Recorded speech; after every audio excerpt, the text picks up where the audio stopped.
जब सोंग शुइगोंग ने छोटी लड़की की उंगली देखी तो तुरंत समझ गया कि कुछ गड़बड़ है। उसने तुरंत पानी की बाल्टी नीचे रख दी, पास खड़े लड़के के हाथ से आइसक्रीम छीन ली और बिना हिचकिचाहट के खा ली। फिर उसने आइसक्रीम की लकड़ी निकालकर लड़की के रिबन के साथ बांध दी ताकि उंगली को सहारा मिल सके। इसके बाद उसने लड़की के बालों का रिबन खोलकर कुछ ही सेकंड में एक अस्थायी स्प्लिंट तैयार कर दिया। जब डॉक्टर ने स्प्लिंट देखा तो चौंक गया।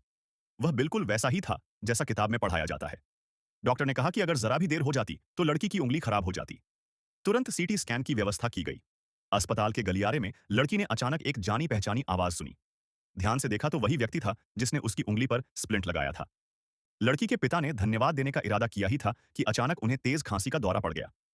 सोंग शुइगोंग ने तुरंत उनके सीने पर हाथ रखा, लेकिन लड़की के पिता ने उसे हटा दिया। कुछ ही पलों बाद उन्हें सांस लेने में तकलीफ होने लगी। अस्पताल में मरीजों की भीड़ थी, किसी डॉक्टर या नर्स ने उनकी ओर ध्यान नहीं दिया। लड़की डरकर मदद के लिए चिल्लाती रही, लेकिन किसी ने जवाब नहीं दिया। इसी बीच एक महिला डॉक्टर ने लड़की की आवाज सुनकर वहां जाना चाहा, मगर किसी दूसरे मरीज ने उसे रोक लिया।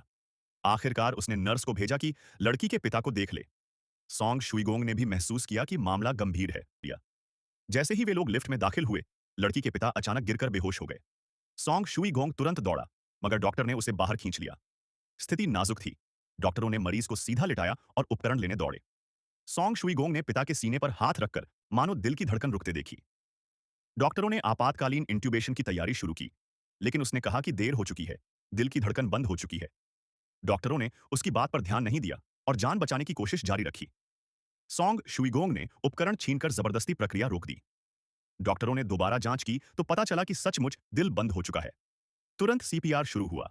नर्स डिफिब्रिलेटर ले आई। सोंग शुइगोंग ने भी डॉक्टरों के साथ मिलकर पूरी कोशिश की। आखिरकार दिल की धड़कन वापस आ गई, लेकिन तुरंत ऑपरेशन जरूरी था। ऑपरेशन थिएटर तैयार था, मगर कोई सर्जन उपलब्ध नहीं था। नर्स ने घबराकर कहा कि अगर और देर हुई तो मरीज नहीं बचेगा। लड़की रोती खड़ी थी। उसे पता था कि सिर्फ यही सोंग शुइगोंग उसके पिता को बचा सकता है। उसने विनती भरी नजरों से उसकी ओर देखा, लेकिन अगर वह अब ऑपरेशन करता तो बिना लाइसेंस अपना करियर बर्बाद कर लेता। थोड़ी देर की झिझक के बाद वह मुड़कर जाने लगा। तभी लड़की ने उसका हाथ पकड़ लिया, चुपके से उसकी हथेली में एक सिक्का रख दिया। आंसुओं से भरी आंखों से उसकी ओर देखा। सोंग शुइगोंग ने आखिरकार निर्णय ले लिया। चाहे कुछ भी हो जाए, वह लड़की के पिता को बचाने की पूरी कोशिश करेगा।